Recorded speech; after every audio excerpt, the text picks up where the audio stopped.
first. How does that change how you guys head into your game? I mean, they're a great team. We prepare for every game like they're a great team, but they're really, really a loaded, great team.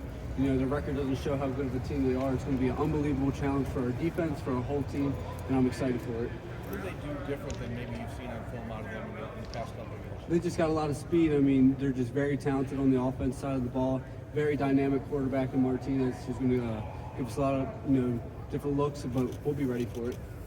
Bryson, you were back there in the secondary, and we talked with Denzel a little bit last week. He talks about he wants to play aggressively. He talks a little mess, talks a little trash.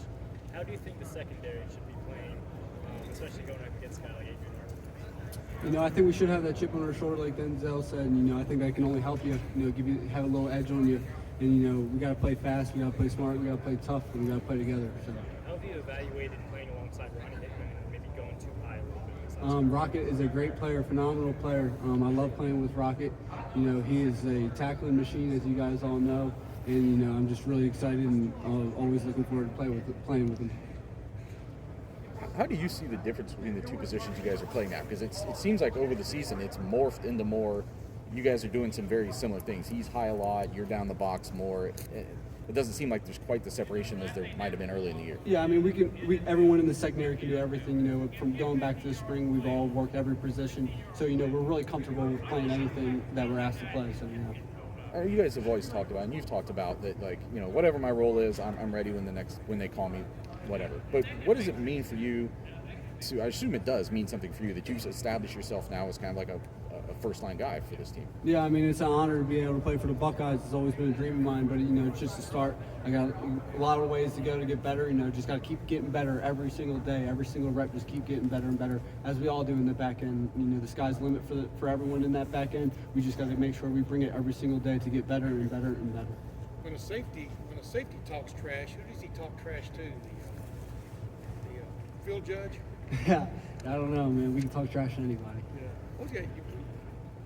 You guys lost Steel Chambers, obviously, in the first play of the second half last week. What kind of blow is that? Obviously, he's been coming on, Bryson. Yeah. He's got to sit out the first half this week, But what have you seen that's really stood out about him? What is Steele's my brother. He's my roommate. I love Steele, and that was very unfortunate what happened.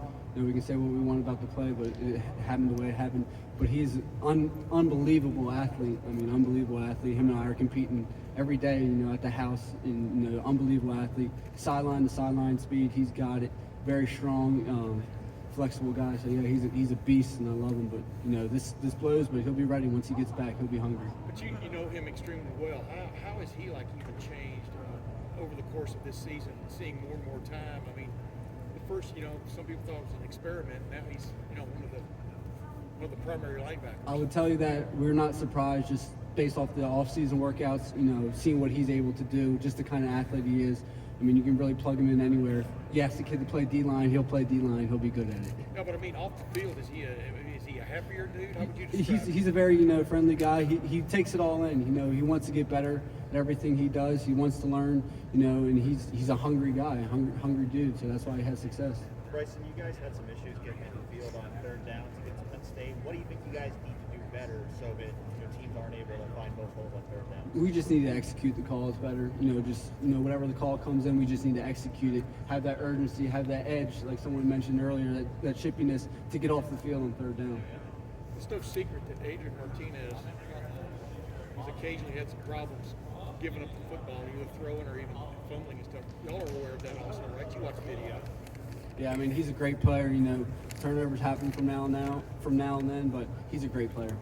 He's not a new quarterback for you guys, and I'm curious. Do you go back to the film that in games that he's played against Ohio State before? Or? Yeah, we'll always go back and film. They've changed some things though since the first time we played him. They do a lot of things different now that Frost has kind of been there and established with Martinez. So we're watching all their games. What's different? Is he more comfortable, more athletic? What do you see different from him? He's just an athletic guy, and when you have an athletic guy like that, it allows you to do a lot with the offense. So yeah. What does it do for you guys, the defense, when a guy like Jerron Cage scores a touchdown? That is a energy booster, through the roof. Especially knowing Jerron. I don't know how well you know him, but he is an unbelievable guy. He's a father, and I've just seen him grow as a man. And for that to happen to him, it couldn't have happened to a better person. And he's worked hard for it, and he deserves plays like that. Bryson. You've gone against a athletic quarterback at Oregon in Anthony Brown. Do you go back to that game and see what he did with a quarterback like Adrian, who can do both run and throw? I mean, they're both great athletes, but right now we're focused on Adrian Martinez. What do you take away from a game like that and evaluating a quarterback that does have those skills? So how can you take that and apply you can learn from all of those guys. You know, the dual threat guys. You know, you're going to get attacked, but you know, you just got to be ready for all of it, and we are ready for all of it. Bryson, they've had all these close games this year, 8 points or less, and all their losses, and yet everybody knows you guys are there. Y'all, I'm sure you watch a little bit of TV or Twitter or whatever that Scott Frost is under a lot of pressure. I mean, what kind of atmosphere do you expect to run into there Saturday? I mean, Lincoln, I remember I traveled there my freshman year. It was a night game, and the unbelievable, one of the, you know, it's not the shoe, of course, but it is as loud, you know, as loud as any other place can get. And we expect nothing less for a hostile environment, and we like playing in hostile environments, and we'll be ready to play in it. Anything else for Bryson? Also, they can be a desperate team at this point. What is a desperate team? Can you tell when a team is desperate for a victory? Pull out all the stops. What do y'all expect from them? I mean, when they've had a lot of close games, you know, they've come up short and they've been playing really hard. You know, they're going to really, you know, they're going to just get hungry and hungry and hungry. We got to be ready for that, and we'll be ready for it.